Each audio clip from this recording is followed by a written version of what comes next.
Welcome to the Big Leagues podcast, where we help entrepreneurs and creatives take their business to the next level. In today's episode, we cover when the best time is to leave your 9-to-5 job and go all in on your side hustle. And I also share a list of 5 things that you should have in line before you make that jump. All right, guys, welcome to the Big Leagues. So, Alyssa, when you came to me with this idea of starting the podcast, the one thing that we both agreed on was we wanted to talk to the people just like ourselves, right? The people who are entrepreneurs, just starting businesses, and just trying to figure it out. And the conversation when we and you spoke last week was one of the things we keep seeing, or one of the questions we keep being asked is, when do you know it's a good time to jump ship from your day job to your dream job? And I thought today that would be a great topic for us to speak about today. I definitely agree, because that question is probably the biggest question that is being asked in my circle, especially amongst people who have a side hustle, who are thinking about starting one and are still working full time. And what's really interesting about it is, like, we both come from 2 different angles, right? Like, the way that we did it was just 2 different ways. Like, you went to school, you got your master's, MBA. you worked your way up to corp. My bad, thug. Difference. You got your MBA, and you worked your way up to the corporate ladder. Then you decided to branch off and do your own thing. But for me, it was a little different. From college, I had the idea of starting a clothing brand, and I pretty much got my teeth kicked in for 10 years. And then I started to figure it out. It all started to come together. So I feel like we have a lot of experience, just to give people a heads up so you don't make the same mistakes that we made. The costly mistakes that I made, at least. Yeah, I'm really interested to dive deep and learn a little bit more about like your experience starting your business, because I know, like you were saying before, how it's a hell of a lot different than my experience. So I know for me, I was just taught to Mhm. follow a certain path and to Mhm.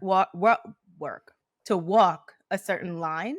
Mhm. And if I do that, then I should be all set up. I should be happy. I should get everything that I want. And I have a lot to talk about about that for sure.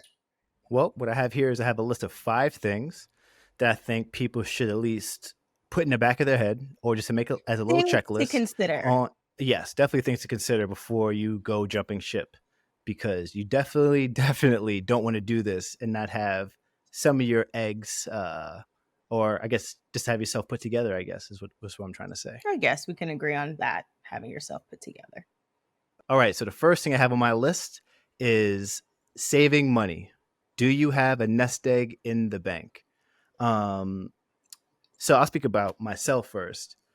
I personally think, especially if, let's say, you're doing independent work, or maybe you're doing service work and you're leaving your main job, you should definitely have at least 6 months in the bank. And I know, the average American barely has $1,000 in the bank, but I'm telling you, it is a game changer, just as far as your mental, and just knowing that if it's slow, you have a little bit of money in the bank so you could pay off your bills while you're figuring this out, because things will get dark very quickly if you need to rush things because you need to make money so you could pay these bills with this new business that you started. Can I Go ahead. can I interject? I Yeah. actually disagree. I think you need to have at least a year of money saved, especially in this economy.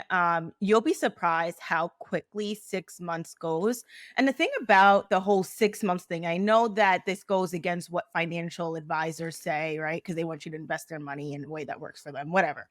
But I really think the more money you save, the more opportunity you create for yourself to not be pressured, right? To not make certain decisions under pressure or under, crisis or extreme need, right? And I feel like 6 months is a great start. And I feel like you were saying before, for most Americans, they don't even have, 1,000 and somewhat change saved. But I really think you need to have a year. You need to have a year. Something I learned in entrepreneurship is what you think it's going to take about double or triple the time, right? Especially depending on the price point that you're selling at, what you're selling at, where you're selling, right? You have to take all that into consideration. But you have to be prepared to, again, outlast the competition, outlast bad economic times, outlast all these variables that you necessarily don't really consider until you're in it. So just so we're on the same page. So you're saying, so if I'm starting out and I don't have a year, you're saying I shouldn't make the jump until I have a year put into the bank? Only because I feel like most people just wouldn't start at all. You know what I mean? Like, I don't know if I would have started. If I need to have a year in the bank, I don't even know if I would have started right now. You know what I mean? Honestly, I feel like that's a lot. I think something you have to also consider is, I say have a year in the bank, but you also want to be mindful of your expenses, right? So, what does that look like? And can you actually cut back? Because a lot of people, they want, champagne lifestyle on a bare budget. And that just really doesn't work, especially in entrepreneurship. So, yeah, Hmm. you can have a year, and that year might look a little differently than your typical year. Why do I say that? It's because you should be cutting back, right? You shouldn't Hmm. be, going out to for drinks with your friends every weekend, going bar hopping and things of that nature. Your expenses should be super, super thin, right? And Hmm. it should be like non-existent if you can, right? If you could live at home, live at home. Like, leave the ego at the door. So the reason why I say at least a year, again, it gives you ample opportunity and bandwidth for you to do what you have to do. And if you can't do Hmm. a year, that's more than fine. Just buckle up and prepare yourself. So yeah. So how did you do it? Because we all know you work for yourself. You have your marketing agency. You have people that work for you. Like, how did you approach putting money away?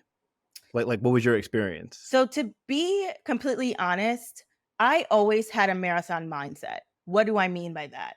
So, when my friends were going out and they were, getting their apartments and renting out and considering buying houses and things of that nature, I wasn't. I kicked my feet up and I sat at home. And honestly, it was humbling, right? Because you see everybody doing this and you feel like you should be doing the same thing. But I'm long term. I'm long term Hmm. vision. If I move out, what does that actually mean? Right. So kicked my feet up. I am blessed. I will say I am blessed to be able to have, to be able to stay at home, number one, right? For as long as possible. And the money that I was spending that I would have spent in rent, Hmm. I just saved it and I invested it. I was saving damn near 70% of my paychecks. I was still driving the car that I was driving when I was in college. It was a Toyota Corolla, right?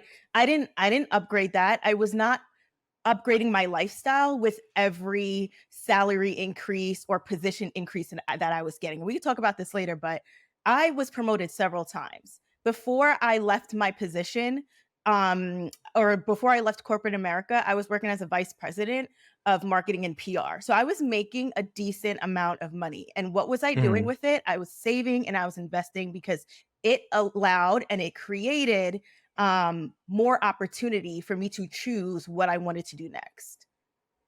Yeah, I get that. Because so I did the same exact thing.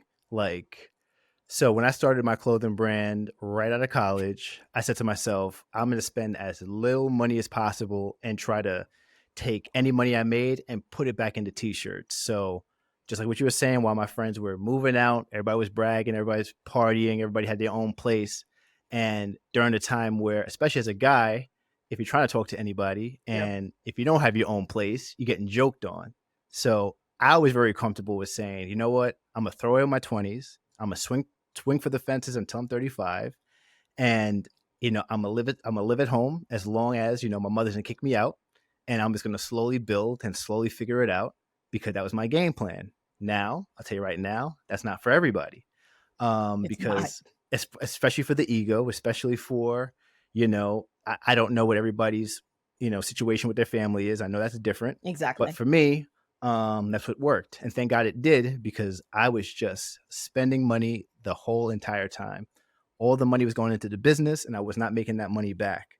But if I was, I think at the time one of my girlfriends was trying to talk me into like, hey, maybe she get her own apartment and we could live together. And that was the end of that relationship because I was not doing it. 'Cause I knew for a fact that once I did that, very quickly it's going to be like, well, do you really need the business? Maybe you could just have a regular job and you could focus on that. And that's not what I was trying to do. Mhm. I think I even like slowed down with the partying and going to the bars and stuff like that, just to save as much money possible. But what I will tell you is what I had in the bank was zero, nothing. I didn't have much going on in the bank because I was fresh out of college and it was 2008. It was during the whole mortgage crisis when nobody was hiring.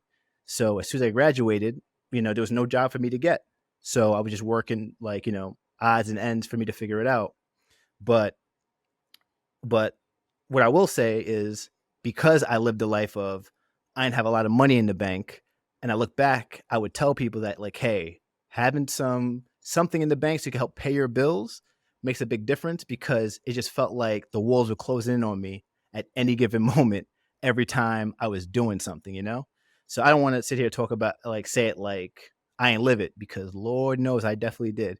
I don't think I moved out. I think I stayed at home until like 28 till 28. And that's, and if you were to go on a date and tell somebody like, hey, what are you doing? You living at home? And you're trying to be a graphic designer? Oh, okay. Yeah, no problem. Check, please. And that person's out of there.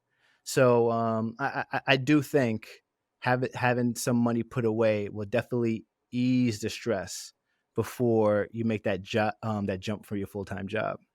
100%. All right. So for the next thing on my checklist is figure out where you are in life. So let me just explain what I mean by when I say that. So meaning that if you are going to jump ship to your dream job, you also got to figure out like, can you do it with the position that you're in right now in life? Like, do you have a child? Are you fresh out of college? Are you married? Do you have a mortgage over your head? I feel like depending on what situation you're in, it will affect your own timeline. So like I was saying from before, when I started my own business, I was in college. I owed nothing to nobody. In fact, I just owed money to Uncle Sam. That was it. So for me, I was very comfortable with taking risks, spending a lot of money, and not having a big savings account when I decided to take that plunge.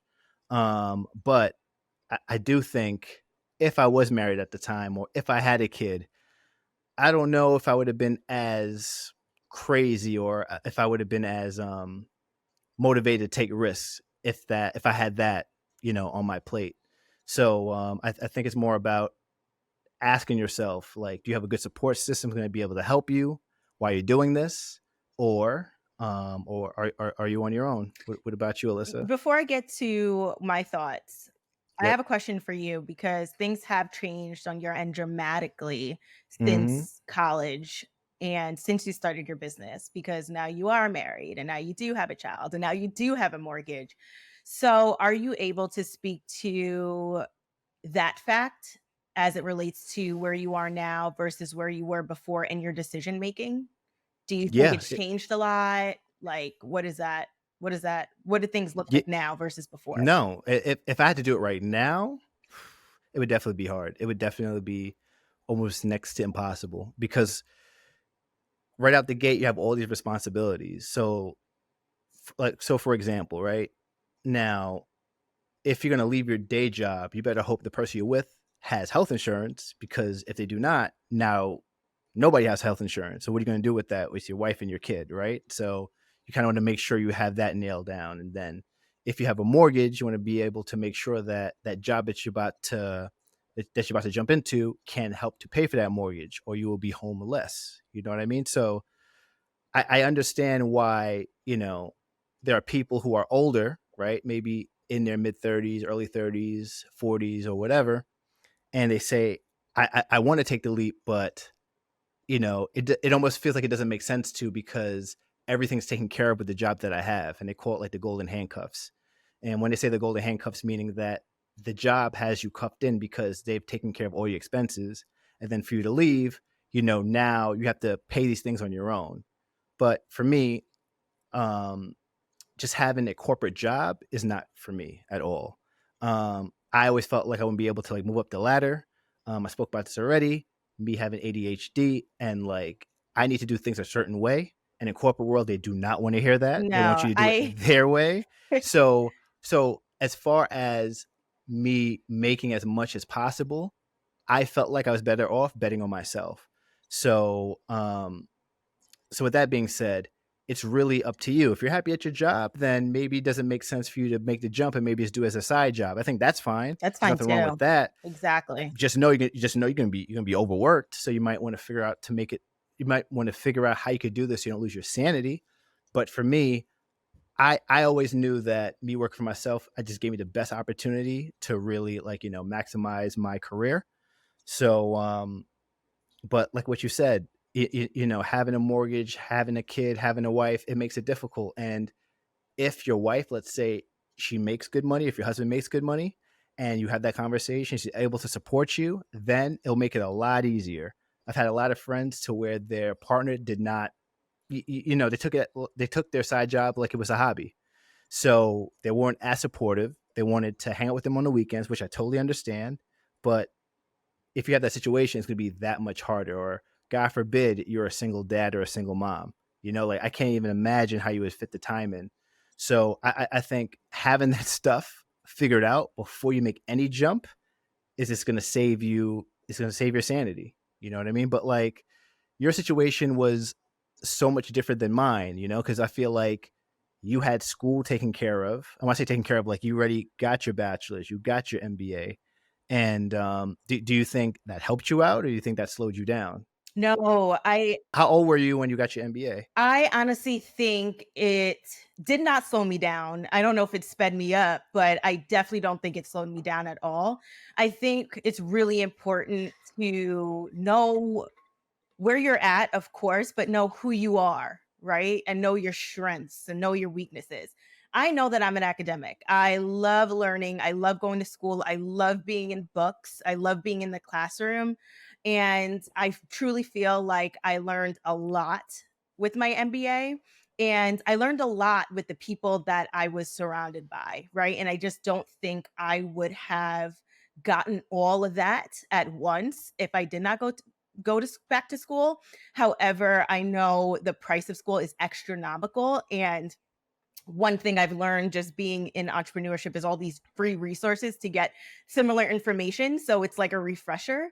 I think that being in corporate for as long as I have been in corporate definitely helped out a lot because being an agency now, like owning an agency and then being able to work for other agencies in the past has taught me the internal structure of how those types of environments work. It has taught me just the basics, right? I feel like a lot of people want to go from 0 to 100 and I'm a big advocate of not doing that, right? I feel like just learning the freaking basics of business will take you a long way. Learning how to craft an email, learning how to book a meeting, learning how to, make copies. Like in my career, I started to me from the bottom, right? I Hmm. started as intern. I was an assistant, right? Um, and before even that, used to work at movie theaters, and nothing was above me when I was working, and I'm still working, so nothing is above me. But I think it's really knowing yourself. I know I just like answered your question in a roundabout way, but truthfully, I don't think it's slowed me down at all. I've learned so much. Everything that I've learned in and outside of school, working for somebody else, I use it to this day. And I actually think it gives me a competitive advantage because I'm no longer having to figure out everything from scratch. And by all means, in entrepreneurship, you are figuring out a lot, but just having some sort of foundation behind me on how businesses are run and how things work from the ground level all the way up to the C suite, which I luckily had experience doing all of it, has Hmm. definitely paid off. So, and I have a question for you, but I also want to bring up one thing because it's before I forget. But I'm going to ask you like, how were you able to do both, right? Because for me, when I was trying to juggle both things, what I ended up doing was I would, work my job, and then at night I would be doing the graphic design thing. So what I would do is I would work the 9 to 5, and then from like the 7 to 1, I'll be doing graphic designs, and then I'll be able to also do it on the weekends. And you know, that's a conversation you have to have if you're with somebody, of course, because not everybody's going to sign up for that. I did have friends. What they would do is when they, since they had kids, they would have a few days for their side job. So maybe Monday, Wednesday, Saturday would be the days that they would focus on it, and that seemed to work out for them. I guess for you, like if you had to do it right now, like how would you try to balance, both things, or how did you balance both things? Honestly, I'm an anomaly, possibly, and There you go. I didn't balance both things. Why? Because I decided to leave my job and then launch my business. I was doing so many things and wearing so many hats when I was working at the place I was working and I was Hmm. going to school full time. It, to me, felt nearly impossible to then add the fact that I wanted to launch a business on top of that. Hmm. Because I was so comfortable. When I say comfortable, I mean getting used to the paycheck, getting used to the fact that, all right, I have a job that could be perceived as secure. I was really comfortable in that fact. And I Hmm. knew that if I really wanted to take myself seriously and I really wanted to give launching my own agency the chance I knew it needed Hmm. to get started and to even have a chance of surviving, I needed to leave my Hmm. job. And I knew myself in that I am a person who sinks or swims, right? I need to throw myself in the fire and I need Hmm. to fight my way. Is it for everyone? No. But I knew that if I stayed in my job and I started my side gig, I would not give it as much attention. I wouldn't give my side gig as much attention because I'm like, oh, I'm getting paychecks. I'm living comfortable. I'm doing this, that, and a third. But I knew, okay, when I leave my job, when I give in my resignation, all of that, you know, that comes to an end. That weekly allowance is coming to Yeah, an end. that it comes Is to it? a end and it's It's time. Yeah. So I'm really happy you said that because I'm gonna be honest with you, I would advise against everything you just said, as far as starting from ground zero. But that leads us right into our next topic, which is yeah, don't start from zero. Do not start from zero. Um, Especially if you're leaving your main job. I would advise against it. Just because the one thing, so I'll use myself as an example, right?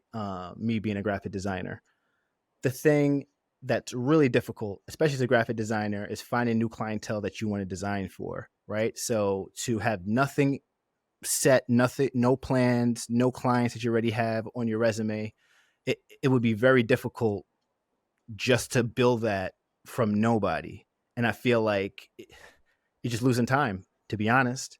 When I did it, so okay, so I'll talk about what I did. So when I did it, my story's a little different because yes, I did freelance work, but I was selling my own artwork or I was selling my own clothing.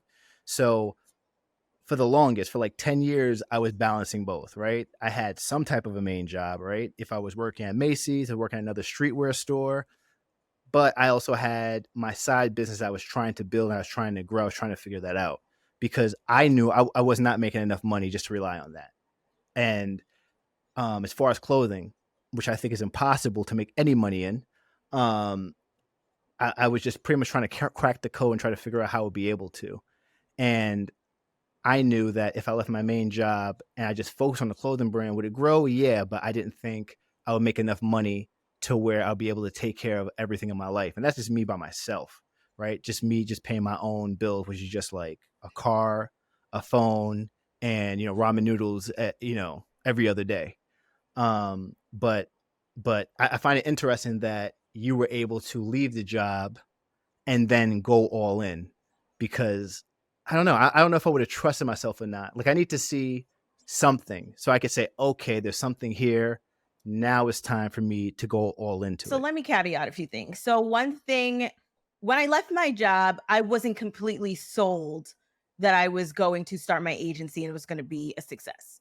I was still a little hesitant. You know, it was an idea. I was embarrassed a little bit. What are people going to say? Like, I have, a cushiony job. I can go to another cushiony job. Like, what am I doing? So, two things that I realized happened. Thing number one was I gave myself a timeline. I said, all right, I'm going to try this for 6 to 12 months, right? I'm going to try it. I'm going to give it my all. And if it just doesn't feel good, to me, if I feel like this ain't it, then I go back and get another job. Like it really Hmm. wasn't. In hindsight, I can honestly say it wasn't as big as I painted it out to be. Like, oh, Yeah, but then but what would you do when people called you out for leaving the job, starting your own business, having to go back? well, I wasn't going to go back to the You know what I same mean? job. I was going to go somewhere else. Right, But right, right, right, right. um, But that's a real and then concern, yeah, though. People people are do worried. get. I know I was worried about. I was worried about me being roasted by my family or friends that Anderson's a big businessman. All of a sudden, he comes Listen to crawling me. back. Listen to me. And one thing I've realized in entrepreneurship that I did not even consider when I was working full time, when you are able to work for yourself and generate some sort of something for yourself, you have something that no one else that has ever entered the arena has.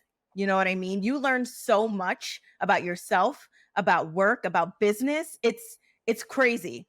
But the second thing I wanted to say that happened was I had, for the people who were close to me and knew me and how I worked, they knew I was a good worker. And one thing I did not realize that I had was that equity in terms of my reputation, right? So Hmm. people knew that, okay, Alyssa does great work.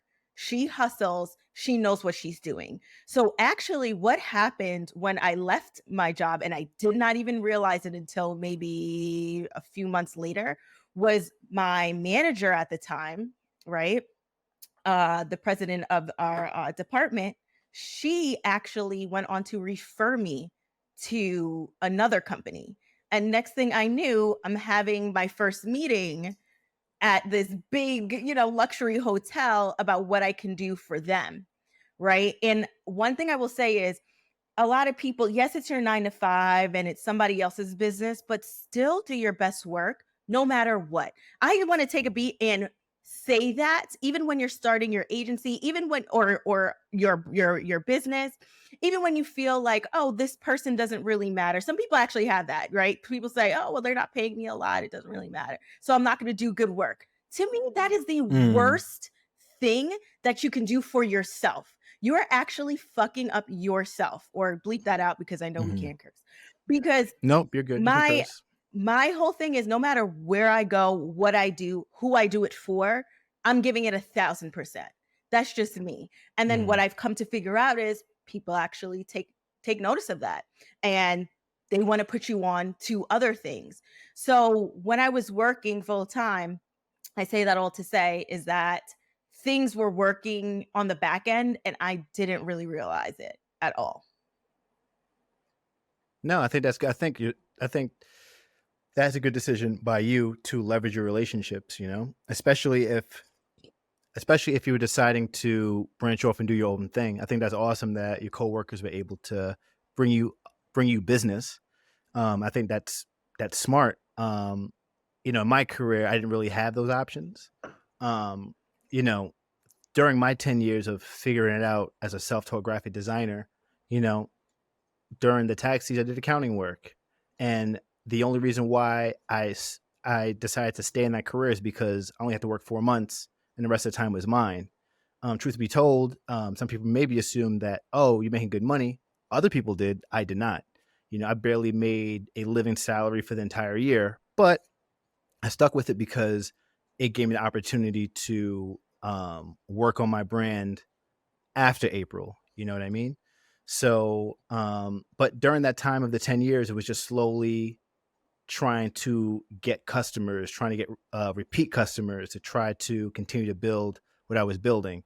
And then I threw it all away because I decided not to do a clothing brand anymore. But what I will say is, I don't look at it as a failure. I look at it as a learning lesson because everything I learned from doing it was able to catapult me in just like the Anderson Blue brand. And that's just me just as an artist. And that's another thing that people don't talk a lot about is even if they take your approach. And I have the same approach. If I do something, I'm gonna do it for a year as hard as possible, and then I'm gonna look at the numbers and hopefully be able to tell me, is it working if it's not working. But even if it's not working, you really, really don't want to work the traditional job. Like, what did you learn from that year? Are you better at that business? Did you get better at marketing? Did you make new connections? If you did make connections, how can you use those, or what pivot that you can make? And I feel like people don't really talk a lot about that. They talk about the struggle. They talk about you not spending a lot of money, and all of a sudden you look up and everything's going to work out. And that's just not how it works. You know what I mean? 90% of businesses, and I hope it doesn't deter anybody, but 90% of businesses just don't make it past the first 3 years. That's just a fact. So, I didn't know that your friends were able to refer new jobs for you. Yeah, so that happened. That was my first official like work for myself. Was yeah, it was referred Mm-hmm. to by one of my managers. And don't get me wrong, it wasn't the best. Like I did not do Mm-hmm. the best job, and I think that's because I started my agency. I just didn't know what exactly I wanted to focus on and what industry I wanted to be a part of. And me and you, we had a big conversation about that. Um, And I'm happy you said that, because if you do just jump into it, it could be an industry like, I want to work in food. And next you know, you spend a year and be like, hey, I hate food. What do I do now? You know what I Mhm. mean? So because you're not starting from zero and you're able to try things out, at least you have the flexibility to know that, hey, maybe this is not what I want to do. Maybe I want to do Yeah. something else. But you can see what you No, were just yeah, and saying. I learned that I had to learn that the hard way and on the fly, to be quite honest with you. So interestingly enough, what my agency focuses on now, which is public relations and of course marketing, but the PR aspect was something I actually taught myself and I leaned more into after I left my job. So when I was working full time, yes, I was very familiar with PR through the lens of managing agencies, right? But I just never thought that it was possible for me to start my PR agency because my experience was in media buying. So if anybody's like familiar with marketing, there's just so many layers to marketing. There's, media buying, there's advertising, there's SEO, there's copywriting, right? There's, you can even argue PR. But the PR aspect was nothing that I had hands-on experience with, but I ended up teaching myself because it was something that I was inherently um passionate about, Good and at. it just kind Mhm. of leaned into my strengths. So yeah, that I would say that's more or less like how I got started. And then just talking to people, like even in my class, right? Even in my when I was getting my MBA degree, it was everybody knew that I left my job and I was starting this agency, and it was super intimidating. And every week everybody's like, "Hey, so how's it going? How's it going? How's it going?" Imagine somebody asking you how's it going every single week when you just launched. Well, it ain't going because I just It- launched. but you know what? Now that you say it that way, I know you said that, hey, you start from ground zero, but you technically didn't. Now that I think about it, because you had so many people around you that had that, like, they had an idea how businesses Mhm. work, right? So like, I think when we say ground zero, is mean like you know nothing, like you don't even know Yeah, where to no, I didn't, start, you and don't that's know the something I wanted process. to bring up. So to your point that you just made before, you're right. I didn't start from ground zero because I And I'm not. leveraged the Hmm. learnings that I had working for someone else. I leveraged Right. my network, right? The knowledge of my Hmm. network, right? I leveraged a lot of the resources that were around me. So you're right. When I went and launched my own business, I did not have no idea what I was doing. I had Right. Like, you might not have had clients, but I think I didn't realize this until now, but just being in an MBA program and being around people like, hey, I don't know how this works. Can you help me? Is so yeah. valuable, because there's so many times I had to like find people like, hey, I'm trying to start a clothing brand, and like, how do you do it? And just trying to find the right people that be able to point you in the right direction. So, hey, if you're in school right now, then why not can you find a professor? Can you find, can they refer you to somebody that's already in the business you're trying to figure out? I think that's a Yeah, good don't move. I would do underestimate it. knowledge. That's one thing I'll say. Don't underestimate knowledge of what you're trying to do, of the business landscape. And even if you're not in school, there's so many podcasts that are out there that just Hmm. talks about business. business breakdowns. I'm thinking off the top of my head that kind Mhm. of goes deep and analyze certain businesses and their structure. And a lot of the topics that they bring up were a lot of the topics that we learned in school, right? So there's books, there's podcasts again, and there's just a lot of resources out there that you can really tap to kind of bridge the gap of knowledge. Cause I feel like that is, I don't want to say half the battle, but it's a large chunk. If you have no idea what you're going up against and you have no idea like how to go up against it, then you kind of are setting up yourself for failure. But if you have somewhat of an idea, I think that can go a long way. And I don't, and I say that because I didn't have, at the end of the day, I was in my MBA degree, I was in my MBA program. But one thing I will say is the MBA program that I took, and I think that this is very similar for other MBAs, is that they teach you how to operate a big global company, right? Mhm. A lot of times in executive MBA programs, which is what I took, they don't teach you how to build your own company exclusively. Now, it's in an element of it, right? It's an element of it, and Mhm. I love those classes that I took. But a large majority of it is how do you operate and run these big global companies that have already been out there and that are already existing. And Mhm. if you go to Ivy League programs, I'm sure they have certain entrepreneurship programs that are tailored to that. But more times than not, than what I realize, it's a lot of people are trying to climb the corporate ladder when Right. they're there, and that was my intention, right? But not necessarily start. Some people do, Mhm. a lot of people do, but not all. All right. So I'm happy you said that because that brings us to our next topic, which is, do you have a proof of concept? Super important. So, say that again? I said super important. Yeah, very, very important, especially, and I'll use myself as an example.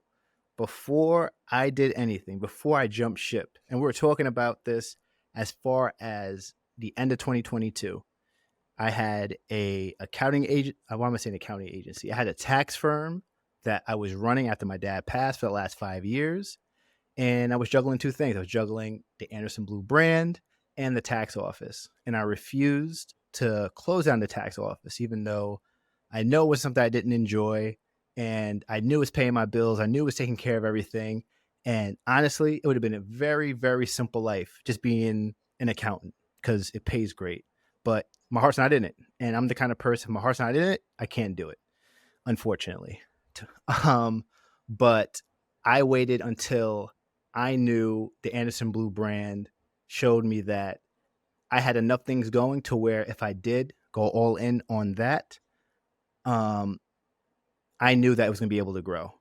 So what I did was I wrote down a list of things that needed to happen. I needed to know that my artwork would make this much a year, or I need to know, since I'm in the, I guess you could say, influencer lane, that me doing promoted campaigns is going to make me this much. Or if I went on the road and I would look at the large number and I would say, you know what, there's potential here because I've been doing this with one arm tied behind my back. Now I think it's a time to slowly segue out of one and slowly build towards the other one. And I'm very happy to say it looks like it was the best decision I ever made, because now I'm 5, 6 months now from closing down the office to focus on just me by myself. And it's true, when you put all your energy into one thing, it really, really, really does make the difference. Now, I don't know if I would be able to do that if I didn't see, if the numbers didn't match. You know what I mean? I just think I would have dragged my feet, or I would have been too scared to make the leap. Do you get what I'm saying? Totally. I definitely get what you're saying. After, I was referred to that client and it went as well as it was going to go. Um but to your point, my heart wasn't in it, right? I was in an industry that just made good money, right? Mm-hmm. And I necessarily didn't consider other industries because it's like, does it make good money? Is it even possible or whatever have you? So after that time, what I ended up doing was just freelancing, just becoming a freelancer, like charging extremely low and just testing out the waters to see, number one, is this something that I actually want to do again? Number two, does it actually work? Can I generate the results that I think I can generate? Did And go ahead. I didn't mean to cut you off, but did you know, like, Did you have any examples of anybody like yourself before you decided to go all in on a marketing agency? Like, did you know there was like people who had 2 or 3 people that were running an agency with bigger businesses? Did you see that before you did it? I saw it on YouTube. I saw it just like in the Got it. industry and trade publications, but Hmm. did I actually know somebody like, hey, let's just grab drinks and kick Hmm. it? No, I didn't. Everything that I saw was again what I saw working in corporate, right? Hmm. Because I was in the position I was in, I saw and manage other agencies, so I saw Hmm. that, right? But that's really it. I didn't have a personal connection with anybody, But but, did you know as far as like the margins? Because I'm not too familiar what the margins are as far as like a marketing agency. I would assume it's pretty damn amazing because you're not really selling a product. You're selling yourself and you're helping them to either get them featured or to help them make sales. But it's not like you're selling a tangible no, thing, no. So like so as much as I know, as long as you do it and the person pays you, whatever you're keeping, I would assume is high. Yeah. So Yeah, 100%. So to whether I knew the margins, no, I didn't know, but I think just common sense had me, right? Like, okay, if I'm a service provider and I'm virtual and I started my agency with a few $100s to start a mhm, website and I'm doing this business and I don't really have any overhead, okay, I'm in a good position, yeah. Like I guess maybe business school I could say, maybe not coming to maybe business school, I don't know. But that was always in the back of my head. And I will say with PR agencies, it's a little bit different than just your traditional like digital marketing agency because with PR, you do have to spend on certain software, right? That it could Mhm, get a little bit pricey. So I definitely want to caveat and say that. But yeah, aside from that, I just use the time to freelance to see if what I can provide actually works mhm, for the demographic that I want to provide it for. And it did. So what I was able to do is leverage all of the results and all of the success that I had from freelancing and then start my agency. So let me take a pause. When I mhm, left my job, I didn't go right ahead and file for my LLC and do all the fancy work, get a business name and all that stuff. I didn't do all of that.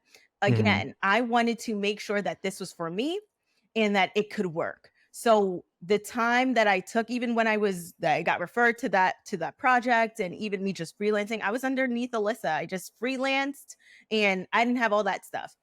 Then once I started to make some sort of money, I then invested and got an LLC and then officially started an agency with the results that I got from freelancing. So mhm. then what I was able to do is leverage those results.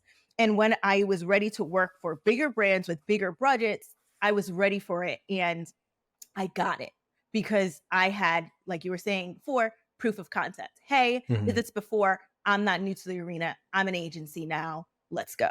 And you know what? It's funny that you say that because a lot of the moves I made from my art career was from conversations I had with other artists on things that never even crossed my mind. So when I was doing the clothing brand, I had one artist come to me, right? Another black artist. He was doing art prints. He said, "Hey man, I think your artwork's cool, but t-shirts are tough because you have sizes.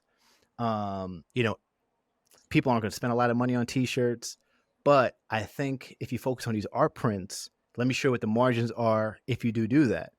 So when I had that conversation, opened my eyes to like, you know what, maybe I might want to give this a shot and see where it takes me, right? And that was like the first push I got from having a conversation from a person showing me that like, I'm losing so much money doing the t-shirts, but if I do these art prints, maybe I could do print on demand, or maybe I don't have to worry about the sizes and I could do a smaller run and be easier to pack. And as soon as I learned that, like, wait a second, I can actually make $2,000, $3,000, $4,000 a month from selling prints, or I can go to shows and it'll be easier for me to bring the prints with me because they're so much lighter than bringing boxes of t-shirts. Um, it starts to show me like, oh, okay, now I see why artists are going to Comic Con because um, obviously there's an audience that's there to buy, but artwork might be a better thing to sell as an artist. And then I do remember before I did my first sneaker, I had another conversation with another sneaker designer, and he was just walking me through like what you can make as an artist designing sneakers. I had no idea. I just thought designing sneakers was something cool and that you had to work inside the company. But he was telling me, he's like, no, no, no, no. I work for myself. I have my own brand, and some of these companies will pay you between, you can get paid 100K to design sneakers. Alyssa, I almost fell out my chair. I'm like, what are you talking about? Who's paying? Who's doing that? And when I first got my sneaker, I did not get paid that, by the way. I pretty much did it for free. But he told me, he's like, yo, man, get your foot in the door, do the best job you can. And I just want you to know that this is something that you can work towards. And I don't know about you, but for him, it changed his life. It's something he does full time. He's been doing it for years now. So just having a conversation with different people just to put that seed, for me at least, is what really put the battery in my back to switch my business plan and to start moving in a totally different direction. Because when I started doing that, it was like unheard of. It's like, you're doing art prints now. You're trying to be a fine artist. You're designing sneakers. Are they making one? Are they making a lot? Like, how is that working? And those decisions is honestly the reason why the brand has grown so much, just by having conversations with different artists. So, it's good to hear that you did the same thing. You talked to the people around you.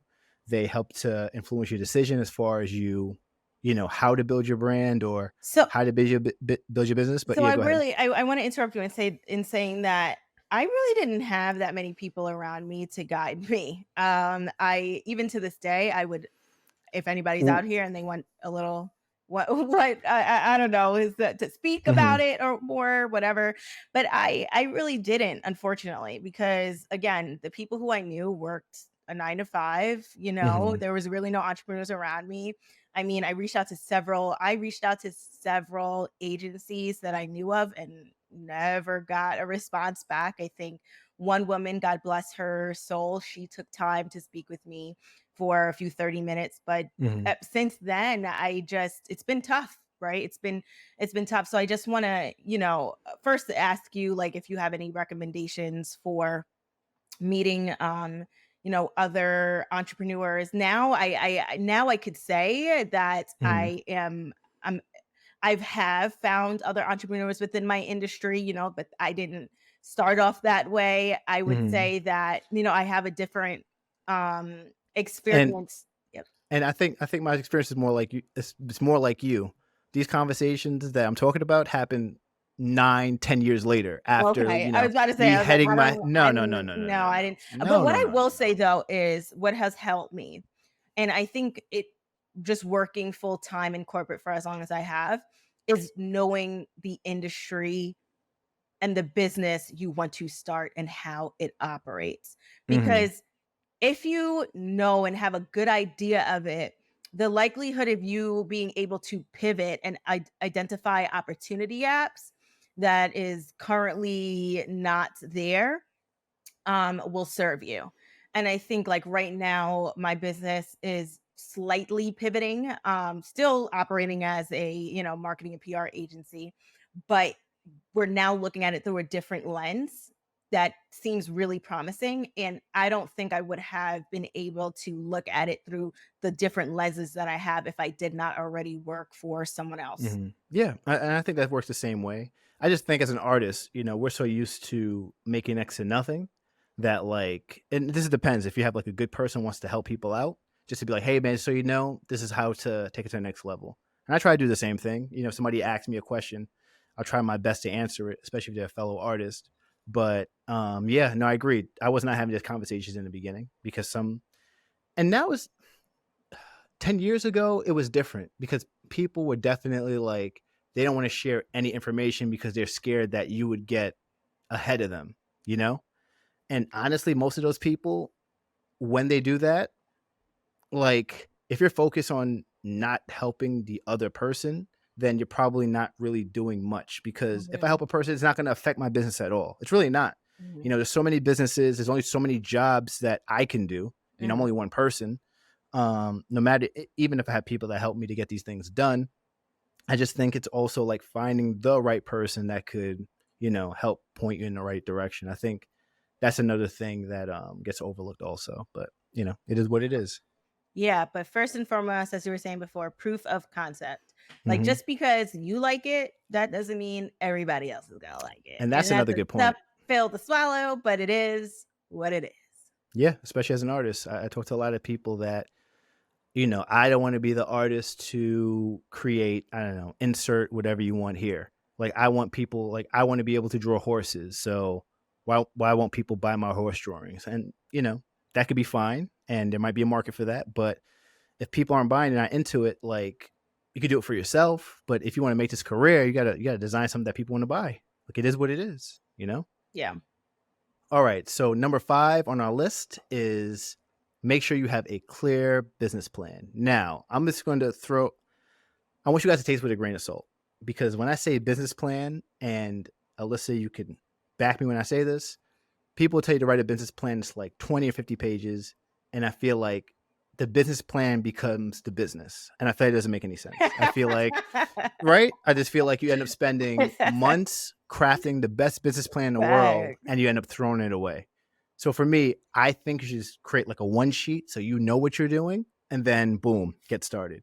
Because I did this when I first started, because I'm not a good writer. I took months writing a business plan. I was like making the sweet poetry of a business plan for me to put out, and nobody saw it. I didn't even follow it. Yeah. Like you was asking me, like, do you know what your business plan is? I told you it's to survive, to make it to next year, right? But I have a good idea what I'm doing. I'm being for real. So I I think you should. yeah. I just think you should have a one page of what you're trying to do, how you're trying to market it, what you're trying to sell, so and then give it a shot for a year. And then if you see any issues or things that need to be changed, make that change to the existing business plan. But don't have that as a crutch. But you should create something, though. Don't go out Yeah. I just definitely swinging that air. Yeah, I definitely think you need some guidelines, right? Like Yeah, some absolutely. overall guidelines. I think when I started my business, I was still in school. I was about to graduate, and that's what they taught. They taught us to write this lengthy business plan. And I got to be I honest, don't know why they do that. I did the business plan, and I never looked at it again. Like maybe I think I glanced at it a few months ago to see if I was like on target.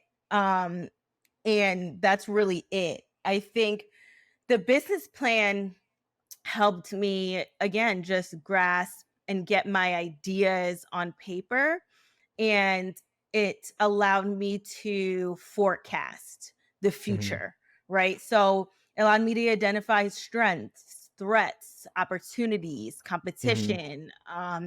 It allowed me to develop a mission statement, like okay, like why am I doing what I'm doing and who am I doing it for?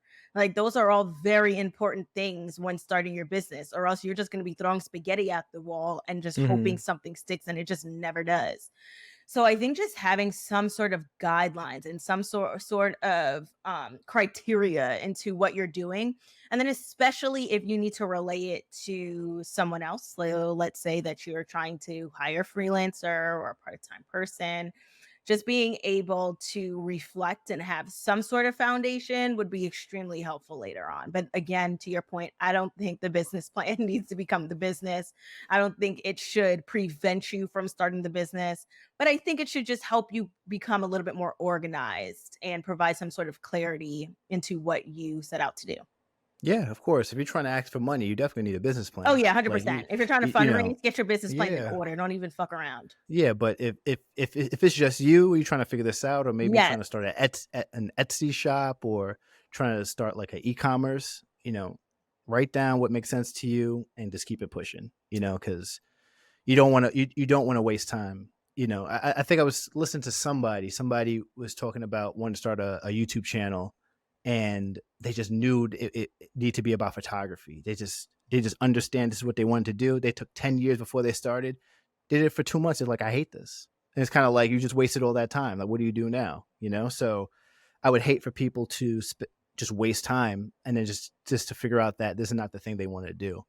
But just to have some type of guidelines will definitely help, because you don't want to be shooting from your hip. Yeah. And people will definitely sense that you're shooting from the hip, because people email me all the time like, hey, I want to start, like, I want to be an artist. I want to start a design firm. And I'm like, all right, cool. What kind of art do you want to do? And they kind of just stare at me with like a deer in headlights. Like if you don't know who you're selling to, then Exactly. you know they're not going to know to buy. Yeah. I think one thing too I want to kind of like hammer in is that you need to start. You know what I mean? You need to start, you need to iterate, and then you need to pivot where need be. Mhm. And I find that a lot of people, they get paralyzed by, like you were saying, the The business fear. plan, but not even fear, but maybe like they get paralyzed by the things that necessarily don't move the needle. You know what I mean? So Mhm. like whether it be the research, the business plan, the courses, the classes, this and the The third, LLC. the LLC, right? They get blinded by like the glitz and glam, which Mhm. I understand, right? I definitely do stand it, Mhm. but at the same time, you want to make sure that you are moving, that you're gaining traction, that you're Mhm. testing, that you're iterating, that you're learning, that you're moving beyond, what you Where you know. started. Yeah, and Yeah. where you started, which I think is important, especially if you want to make this your full-time gig. Again, it's Yep. not easy. It's not definitely not easy. And I can say that I've done, became paralyzed, but not for too long, thankfully. But you just gotta keep going. Yeah, and I wrote down a few things that you should probably have on that one sheet. Just talking about how you plan to market, who you're marketing to, how you plan to get new clients, and just goals for your business. Like, where do you see yourself in 3 months? Where do you see yourself in a year? I know people say, like, where do you see yourself in 5 years? I'm going to repeat, like I said to you before. I see myself. I hope I'm surviving.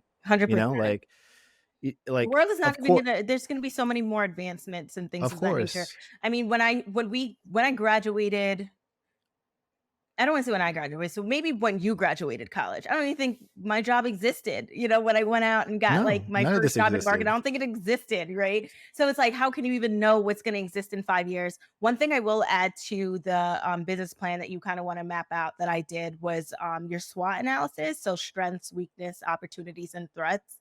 And Mhm. what that just allows you to analyze is, again, like, what are you good at? What opportunities are on the market? Mhm. What are you not good at? Maybe some things that you might need to consider to outsource, and threats. So important, especially in this economic environment. It's like there's going to be threats, right? There's going to be, and interestingly enough, when I went back to my business plan and I looked at the threats, it was exactly it. What's happening now? Yeah. Did you have AI on there? Was that a threat? Was AI a threat? No. I Exactly. don't See, think that's why AI you just was got to a do it. threat. That's why you got to do it. Just get started. I don't See, think AI was a threat. don't Yeah, worry, it was but a threat but either. certain but Not for other me. I mean, things, other economic factors, were definitely threats. And um what that allows you to do is think of opportunities to overcome those threats, right? hmm Because they are very real, and you can't enter this game thinking everything is glitz and glam and you're just going to be, chilling by the beach with your laptop and a margarita in hand. It's just not happening. So, I mean, it can to some, but I think for the vast majority of us, that's just not reality. yeah, no, I agree. It's good to know that your college money went to the right place because I didn't learn about any of that. My simpleton school was just like market goals and good luck, sir. You have a good time. I mean, yes, I appreciate my experience with it. I would argue the financial cost of it was a little hefty, but we'll talk about that in another time. All right, folks, that's it for our list. We hope you learned something. And hey, good luck out there, guys. Good luck and Godspeed.